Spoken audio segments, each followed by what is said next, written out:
जय हिंद, वंदे मातरम। दोस्तों, आज हम 23 जनवरी 2024 के महत्वपूर्ण करंट अफेयर्स पर चर्चा करेंगे, जो सभी प्रतियोगी परीक्षाओं के लिए अति महत्वपूर्ण होने वाला है। और यह कुमार गौरव सर के द्वारा ली जाने वाली क्लास का एक क्विक रिवीजन होगा। तो आइए प्रारंभ करते हैं अपनी क्लास। हाल ही में चंद्रमा पर अंतरिक्ष यान मून स्पाइनर उतारने वाला दुनिया का 5वां देश कौन सा है? तो यह जापान 5वां देश बन गया है। मून स्नाइपर 5वां देश जापान बन गया है। इसे चांद पर लैंडिंग कराने वाला जापान की जाक्सा स्पेस एजेंसी है। साउथ पोल पर उतरने वाला चंद्रमा के भारत पहला देश बना था। और अभी तक चंद्रमा पे कौन कौन से देश मिशन भेज चुके हैं? यूएसए, रूस, चीन और भारत। ये 4 देश चंद्रमा पर सफल मिशन कर चुके और 5वां देश जापान बन चुका है। इसका उद्देश्य क्या है? तो ब्रह्मांड के रहस्यों को जानना इसका उद्देश्य है। और शोरा क्यू इसका नाम है, जिस रोबोट को इस यान के द्वारा भेजा गया है। और शोरा का अर्थ होता है जापानी भाषा में ब्रह्मांड। जापान की राजधानी क्या है? टोक्यो है, जो होन्शु द्वीप पर स्थित है। मुद्रा इसकी येन है। संसद को डाइट कहा जाता है। और जापान को निप्पन या सुकुमारों का देश भी कहा जाता है। जापान के मुख्य रूप से 4 द्वीप है: होक्काइडो, होन्शु, क्यूशु और शिकोकू। होक्काइडो, होन्शु, क्यूशु और शिकोकू। यहाँ के प्रधानमंत्री है फुमियो किशिदो। चंद्रयान 3 किससे भेजा गया था? तो LVM 3 M4 रॉकेट के द्वारा इसे भेजा गया था। प्रक्षेपण की दिनांक क्या थी? तो 14 जुलाई 2023 को इसे प्रक्षेपित किया गया था। 23 अगस्त 2023 को सॉफ्ट लैंडिंग की थी। इसी दिन राष्ट्रीय अंतरिक्ष दिवस मनाने की घोषणा की गई है, 23 अगस्त को। इसके लैंडर का नाम विक्रम था, इसके रोवर का नाम प्रज्ञान था। और जिस पॉइंट पर यह लैंडिंग हुई थी उसे शिव शक्ति पॉइंट के नाम से जाना जाएगा। लूना 25 ये रूस का मिशन था, जो असफल रहा था। और यह भी चंद्रमा पर सॉफ्ट लैंडिंग का प्रयास था। PSLV C56 इसके द्वारा सिंगापुर के सैटेलाइट को लॉन्च किया गया है, जिसका नाम DSSAR था। PSLV C57 के द्वारा आदित्य L1 को प्रक्षेपित किया है, जो हाल में 16 जनवरी को लॉन्ग्रेंजियन 1 L1 पॉइंट पर स्थापित हो चुका है। PSLV C58 के द्वारा एक्सपोसेट और POEM 3 इन दोनों सैटेलाइटों को लॉन्च किया गया है।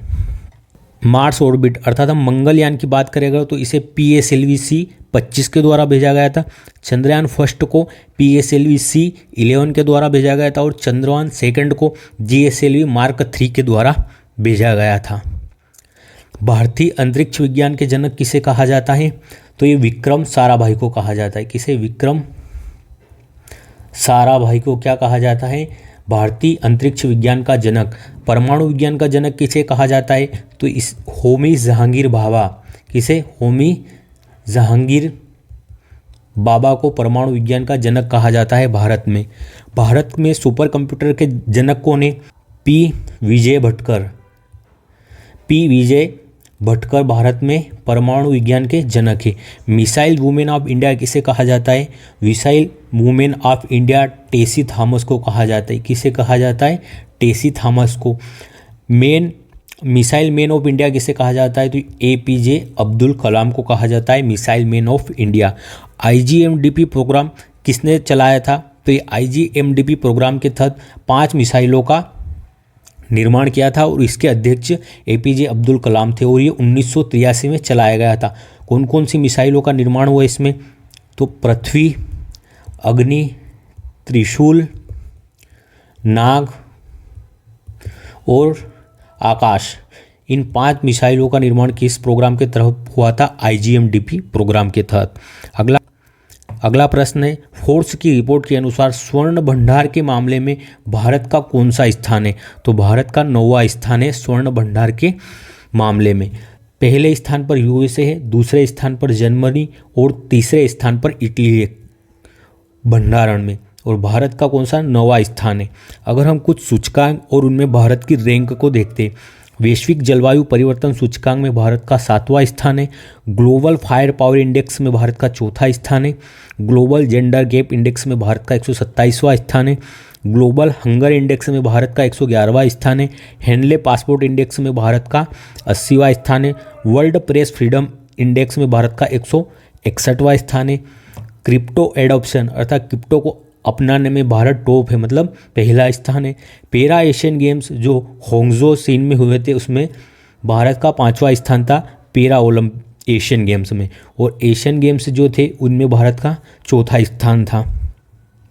ग्लोबल हैप्पीनेस और ग्लोबल पीस इन दोनों इंडेक्स में भारत का 126वां स्थान है। वैश्विक नवाचार सूचकांक में भारत का 40वां स्थान है।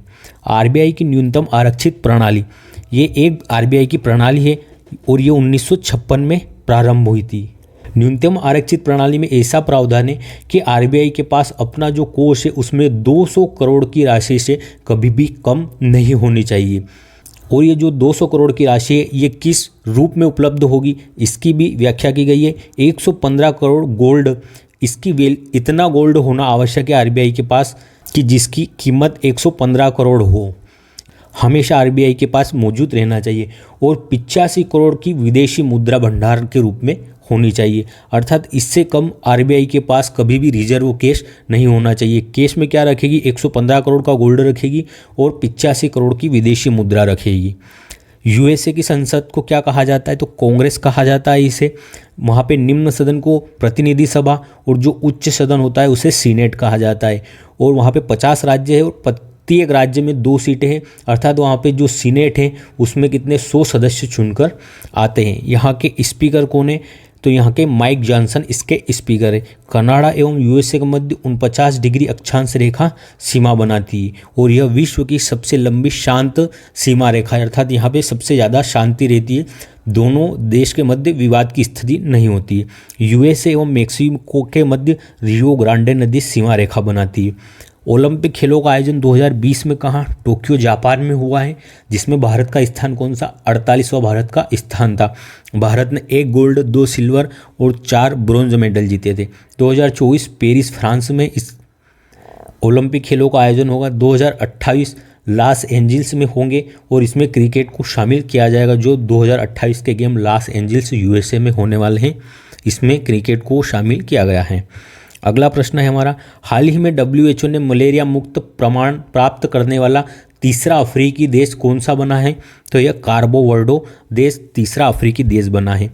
पहला देश कौन सा था, तो मॉरिशस पहला देश, और सेकंड था अल्जीरिया, जो इस मलेरिया मुक्त घोषित किए जा चुके हैं WHO के द्वारा।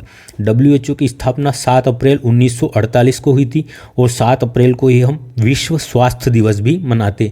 इसका मुख्यालय जिनेवा में है। इसके प्रमुख हेड कौन है अभी, डॉक्टर टेड्रोस अधानोम इसके अभी प्रमुख है। WHO किस आधार पर किसी देश को किसी बीमारी से मुक्त घोषित करता है, तो अगर उस देश में 3 वर्ष तक कोई भी नया केस नहीं आता है उस रोग का, तो उसे उससे मुक्त या उससे फ्री घोषित कर दिया जाता है। कार्बो वर्डो ये तीसरा अफ्रीकी देश बना है।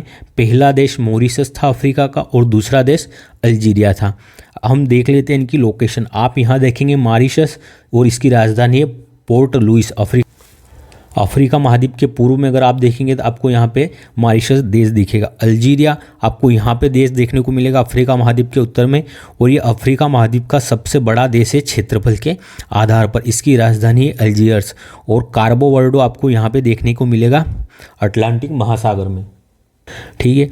मलेरिया का रोग का कारक क्या होता है, तो प्लाज्मोडियम जो प्रोटोजोआ होता है वो इसके रोग का कारक होता है। इसकी वाहक होती है मादा एनाफिलिस जो मच्छर है वो इसका वाहक होता है।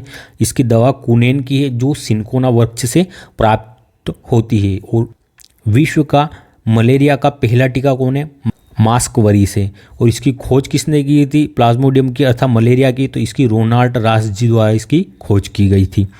बर्ड फ्लू मुक्त किसे घोषित किया गया है WHO द्वारा, तो भारत को किया गया है, और इसे H5N1 के नाम से भी जाना जाता है।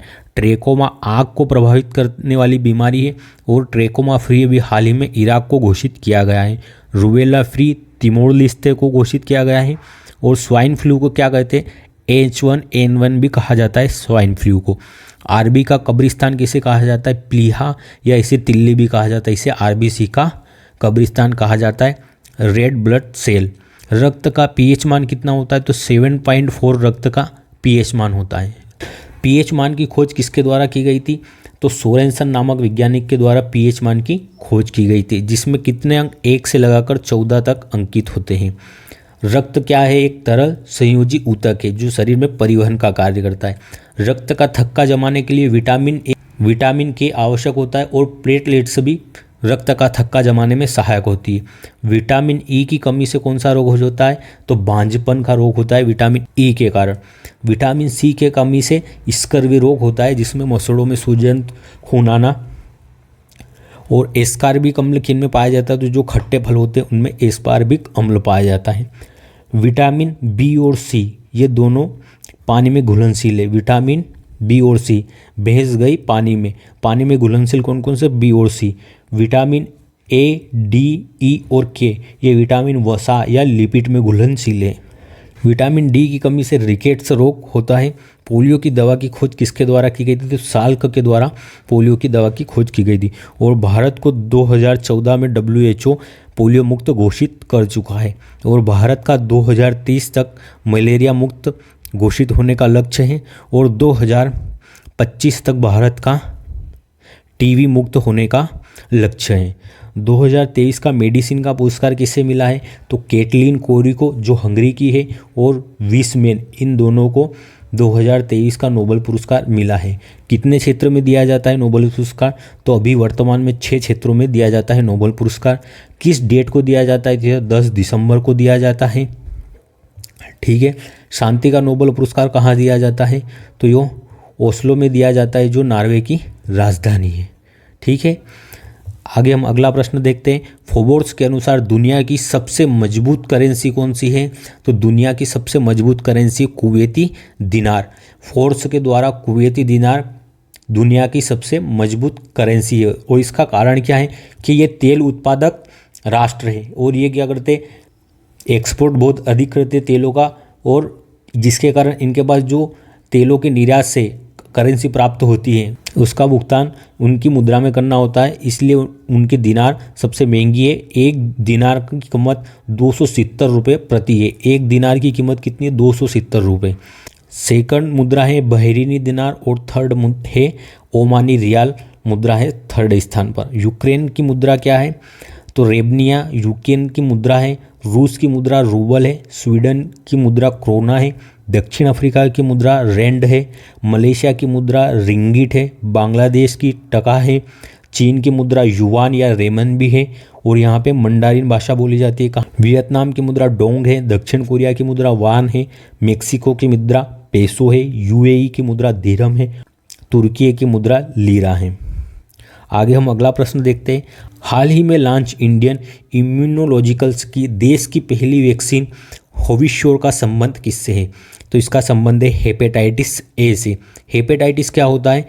तो यह हेपेट का मतलब होता है लीवर और आइटिस का मतलब होता है सूजन, अर्थात जो लीवर में सूजन आ जाता है उसे क्या कहा जाता है? हेपेटाइटिस कहा जाता है। होविश्योर क्या है? इसकी वैक्सीन है और ये देश की प्रथम स्वदेशी वैक्सीन है और इसमें 2 खुराक लेनी होगी हेपेटाइटिस ए बीमारी के लिए। और इसकी निर्माता कौन है कंपनी? तो इंडियन इम्यूनोलॉजिकल इसकी निर्माता है, जो कि हैदराबाद में स्थित है। यकृत के अध्ययन को क्या कहा जाता है? तो हेपेटोलॉजी यकृत के अध्ययन को कहा जाता है। सबसे बड़ी अंतःस्रावी ग्रंथि कौन सी है मानव की? तो यह थायराइड है, जो गले में स्थित होती है। शरीर की रासायनिक प्रयोगशाला किसे कहा जाता है? लीवर को कहा जाता है। किडनी का अध्ययन नेफ्रोनोलॉजी कहलाता है। और यूनिट ऑफ किडनी की सबसे छोटी इकाई क्या है? तो नेफ्रॉन सबसे छोटी इकाई है किडनी की और यही रक्त छानने का काम करता है। इस प्रकार की इनकी आकृति होती है और ये रक्त छानने का काम करते हैं। रक्त परिसंचरण तंत्र की खोज किसने की थी? तो विलियम हार्वे के द्वारा रक्त परिसंचरण तंत्र की खोज की गई थी। लैंड स्टीनर ने क्या किया था? तो जो ब्लड ग्रुप है ए बी और ओ, इन ब्लड ग्रुप की खोज किसके द्वारा की गई थी? लैंड स्टीनर के द्वारा। सर्वदाता कौन सा रक्त होता है? तो O- वाला क्या सर्व रक्तदाता है। और सर्वग्राही कौन होता है? जो सभी का ब्लड ले सकता है। तो AB+ ये सर्वाधिक सर्वग्राही होता है। अगला प्रश्न है, हाल ही में IUCN ने पहली बार किसे रेड लिस्ट की असुरक्षित श्रेणी में शामिल किया है? तो ये हिमालयन वुल्फ है, हिमालयन भेड़िया। IUCN की अगर फुल फॉर्म देखें तो क्या है? International union of conservation for nature इसकी फुल फॉर्म है। इसका मुख्यालय ग्लैंड स्विट्जरलैंड में है और इसकी स्थापना 1948 में हुई थी और यह रेड डाटा बुक जारी करता है। हिमालयन वुल्फ ये किसे वल्नरेबल श्रेणी असुरक्षित श्रेणी में इसे प्रथम बार शामिल किया गया है। जो ये तिब्बती भेड़िया है ये शिकारी जानवरों का शिकार करता है और ये अल्पाइन घास के मैदानों अर्थात ऊंचाई वाले स्थानों पर भारत, नेपाल, भूटान और पाकिस्तान में पाया जाता है। लद्दाख का राजकीय पशु क्या है? तो हिम तेंदुआ लद्दाख का राजकीय पशु है और यहीं पर भारत का सबसे बड़ा राष्ट्रीय उद्यान हेमिस राष्ट्रीय उद्यान स्थित है। खाद्य पशु किसे घोषित किया गया है हाल ही? मिथुन को। संगाई फेस्टिवल कहाँ पे? मणिपुर में मनाया जाता है। हंगुल कहाँ पे? जम्मू कश्मीर में पाया जाने वाला हिरण है हंगुल। और संगाई कहाँ पे पाया जाता है हिरण? ये मणिपुर में। नीलगिरी ताहार ये तमिलनाडु का प्रमुख रूप से पाया जाता है। बारहसिंगा एमपी और यूपी के क्षेत्र में पाया जाता है। हिम तेंदुआ को किर्गिस्तान ने हाल ही में अपना राष्ट्रीय पशु घोषित किया है। अगला प्रश्न है, हाल ही में विंग्स इंडिया अवार्ड्स 2024 में वर्ष का सर्वश्रेष्ठ हवाई अड्डा हवाई अड्डे का पुरस्कार किसे मिला है? तो यह बेंगलुरु और नई दिल्ली दोनों को मिला है। इसका आयोजन कहाँ पे हुआ था? तो इसका आयोजन हुआ था बेगमपेट एयरपोर्ट हैदराबाद पे। विंग्स इंडिया अवार्ड्स का आयोजन कहाँ पे हुआ था? तो इसका आयोजन बेगमपेट एयरपोर्ट हैदराबाद में इसका आयोजन हुआ। इसकी थीम थी अमृत काल में भारत को विश्व से जोड़ना। 2023 में सर्वश्रेष्ठ एयरपोर्ट का अवार्ड दिल्ली और बेंगलुरु को मिला है। बेंगलुरु का कौन सा एयरपोर्ट है? केम्पेगौड़ा एयरपोर्ट। और यूनेस्को ने भी इसके जो टर्मिनल 2 है केम्पेगौड़ा एयरपोर्ट का, इसे विश्व का सबसे सुंदर एयरपोर्ट घोषित किया है। अगर देखें विश्व का सर्वश्रेष्ठ एयरपोर्ट कौन सा है सर्विस अर्थात सुविधा देने के श्रेणी में, तो वो चांगी एयरपोर्ट है जो कि सिंगापुर का है। सबसे खूबसूरत एयरपोर्ट का पुरस्कार केम्पेगौड़ा एयरपोर्ट को दिया गया है जो कि बेंगलुरु में स्थित है। जो उत्तर भारत के मंदिर है ये नागर शैली में बने होते हैं। अयोध्या के राम मंदिर की अगर हम प्रोसेस को देखें तो 1528 में यहाँ पर मंदिर को तोड़कर मस्जिद बनाई गई थी। 1992 में बाबरी मस्जिद का जो ढांचा गिरा दिया गया था 6 दिसंबर 1992 को। 2019 में 9 नवंबर को जस्टिस रंजन गोगोई की अध्यक्षता वाली 5 जज वाली संवैधानिक पीठ ने यहाँ को राम मंदिर के लिए रामलला को इस जमीन का आवंटन किया और यहीं इससे कुछ दूरी पर 5 एकड़ जमीन मस्जिद बनाने के लिए दी गई। 22 जनवरी 2024 को श्री रामलला की प्राण प्रतिष्ठा हुई है। 5 अगस्त को इसका भूमि पूजन हुआ था हमारे प्रधानमंत्री के द्वारा। मंदिर किस निर्माण शैली? नागर शैली में। इसमें 5 मंडप है, नृत्य मंडप, रंग मंडप, सभा मंडप, प्रार्थना मंडप और कीर्तन मंडप। नागर शैली की सबसे महत्वपूर्ण विशेषता होती है कि इनके क्या होते हैं? शिखर होते हैं, इसकी महत्वपूर्ण विशेषता है। और उसके ऊपर क्या कलश स्थापित किया जाता है और इनका मुख्य सबसे गर्भगृह होता है जहाँ पे मुख्य प्रतिमा स्थापित की जाती है। राम मंदिर के चारों ओर हमें अन्य मंदिर देखने को मिलेंगे उनके, महादेव का मंदिर, सूर्य मंदिर, माँ भगवती का मंदिर और गणेश जी गणपति का मंदिर हमें यहाँ देखने को मिलेगा। इसके वास्तुकार कौन थे? तो श्री चंद्रकांत सोमपुरा इसके वास्तुकार थे और उनके 2 पुत्र निखिल और आशीष का भी इसमें योगदान है। कंपनी कौन सी है? तो लार्सन एंड टुब्रो कंपनी है L&T जिसने इस मंदिर का निर्माण किया है। 5 साल के शिशु रूप में यहाँ रामलला को स्थापित किया गया है और जो मूर्ति बनी है वो कृष्ण कला रूप में बनी हुई है अर्थात वो कौन से काले पत्थर से बनी गई है। मूर्ति के वास्तुकार कौन है? तो वह अरुण योगीराज जी है। मंदिर के वास्तुकार श्री चंद्रकांत सोमपुरा हैं और मूर्ति के वास्तुकार अरुण योगीराज जी जो मैसूर के हैं। सुभाष चंद्र बोस की जो इंडिया गेट पर प्रतिमा लगाई गई है उसका निर्माण भी इन्हीं के द्वारा किया गया था। राम मूर्ति ये एकाश्म पत्थर से निर्मित है जिसे शालिग्राम पत्थर भी कहा जाता है और इसे नेपाल से मंगाया गया है जो काला पत्थर है। अगर देखें भगवान की मूर्ति के आसपास भगवान विष्णु के 10 अवतारों को अंकन देखने को मिलता है जिसमें मत्स्य अवतार, कूर्म, वराह, नरसिंह, वामन, परशुराम, राम, कृष्ण, बुद्ध। महर्षि वाल्मीकि इंटरनेशनल एयरपोर्ट का उद्घाटन हाल ही में अयोध्या में किया गया है। वायुसेना दिवस कहाँ पे मनाया गया? प्रयागराज में मनाया गया और ये 8 अक्टूबर को मनाया जाता है। अमृतकाल की अवधि कितनी है? 25 वर्ष अमृतकाल की अवधि है। अयोध्या में निर्मित राम मंदिर किस वास्तुकला में बना है?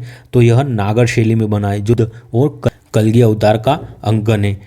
इसमें बनाने के लिए पत्थर कहाँ से लाया गया था, तो ये राजस्थान से लाया गया था। ये 3 मंजिला मंदिर है, प्रत्येक मंजिल की ऊंचाई 20 मीटर है और इसकी कुल ऊंचाई 161 फीट है। रामनवमी के दिन यहाँ पे इस तरह अरेंज किया गया है दर्पणों को कि रामनवमी के दिन सूर्य इनको तिलक लगाएगा, राम भगवान के मस्तक पर सूर्य के प्रकाश से तिलक लगेगा। ठीक है, उत्तर भारत के मंदिर नागर शैली में बने होते हैं, दक्षिण भारत के द्रविड़ शैली में, पंचायतन शैली में कहाँ के खजुराहो के मंदिर निर्मित है। इसमें 4 मंदिर आसपास होंगे और बीच में मुख्य मंदिर होगा। वेसर शैली ये नागर शैली और द्रविड़ शैली का मिश्रित रूप है और इस शैली के मंदिर हमें कर्नाटक में देखने को मिलते हैं। अगला प्रश्न है, हाल ही में बिहार के बाद जातिगत जनगणना शुरू करने वाला दूसरा राज्य कौन सा बन गया है, तो वह बन गया आंध्र प्रदेश। जातिगत जनगणना फर्स्ट बिहार ने की थी, दूसरे नंबर की जातिगत गणना अभी कौन कर रहा है, आंध्र प्रदेश। इनका उद्देश्य क्या है, तो सरकारी योजनाओं का लाभ सही व्यक्ति तक पहुंचाना। भीमराव अंबेडकर का सबसे ऊंची प्रतिमा कहाँ पर है भारत में, तो ये आंध्र प्रदेश विजयवाड़ा में स्थापित की गई है। फर्स्ट जनगणना कब हुई थी भारत में, तो लॉर्ड मेयो के काल में 1872 में। और देश की नियमित जनगणना कब प्रारंभ हुई थी, ये रिपन के काल से प्रारंभ हुई थी 1881 से। रिपन को स्थानीय स्वशासन का जनक भी कहा जाता है। अगर हम जनगणना से संबंधित आंकड़े देखें तो सबसे अधिक लिंगानुपात कहाँ पे, केरल का है, सबसे कम लिंगानुपात हरियाणा का है। सर्वाधिक साक्षरता किस राज्य की है, केरल की, और सबसे कम न्यूनतम कहाँ है, बिहार की। जनसंख्या की दृष्टि से देखें तो सबसे बड़ा राज्य कौन सा है, यूपी है, उत्तर प्रदेश, और सबसे छोटा सिक्किम है जनसंख्या की दृष्टि से। जनसंख्या घनत्व की दृष्टि से देखिए 1 वर्ग किलोमीटर में कितने लोग निवास करते हैं, जनघनत्व सबसे ज़्यादा बिहार का है। और अगर केंद्र शासित प्रदेशों सहित देखें तो सबसे ज़्यादा जनघनत्व दिल्ली का देखने को मिलेगा। और सबसे कम कहाँ का है, अरुणाचल प्रदेश का सबसे कम है जनघनत्व। पहली क्षेत्रीय एआई न्यूज़ एंकर लिसा कहाँ पे लॉन्च हुई है, यह उड़ीसा में लॉन्च की गई है। आईआईटी मद्रास अपना पहला ऑफशोर केंद्र कहाँ पे खोल रही है, तो ये जंजीबार तंजाना में खोल रही है। और आईआईटी मद्रास के द्वारा ही अपना दूसरा कहाँ पे, श्रीलंका में खोला जा रहा है। और आईआईटी बॉम्बे जो है ये यूएई दुबई में अपना ऑफशोर केंद्र खोल रही है। चैट जीपीटी किसने, ओपन एआई द्वारा लॉन्च किया गया था। बार्ड किसका है, ये गूगल का है। गीगा जीपीटी यह रूस का है। लेक्सी भारत के द्वारा लॉन्च किया गया है। और भारत जीपीटी का निर्माण कौन कर रहे हैं, तो आईआईटी बॉम्बे और रिलायंस मिलकर भारत जीपीटी का निर्माण कर रहे हैं।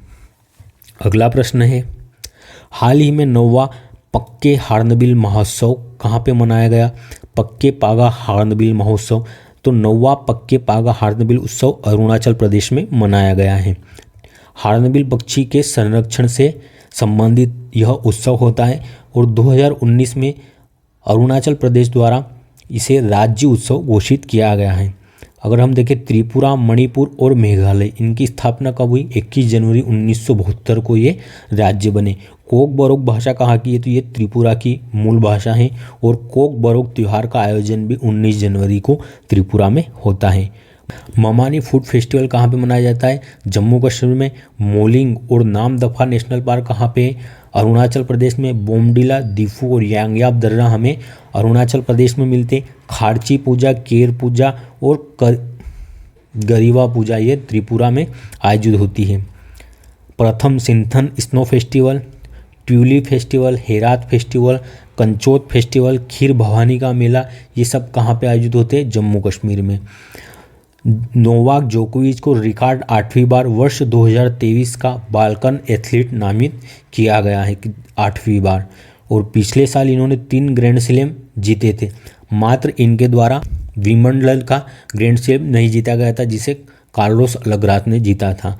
और टोटल इनके कितने ग्रैंड स्लैम हो गए हैं, 24 इनके टोटल ग्रैंड स्लैम हो चुके हैं। तो धन्यवाद दोस्तों, आज हमने 23 जनवरी 2024 के महत्वपूर्ण करंट अफेयर्स पर चर्चा की। अगर आपको हमारी यह क्लास अच्छी लगी, हमारी मेहनत पसंद है, तो कृपया चैनल को सब्सक्राइब अवश्य करें। धन्यवाद, जय हिंद।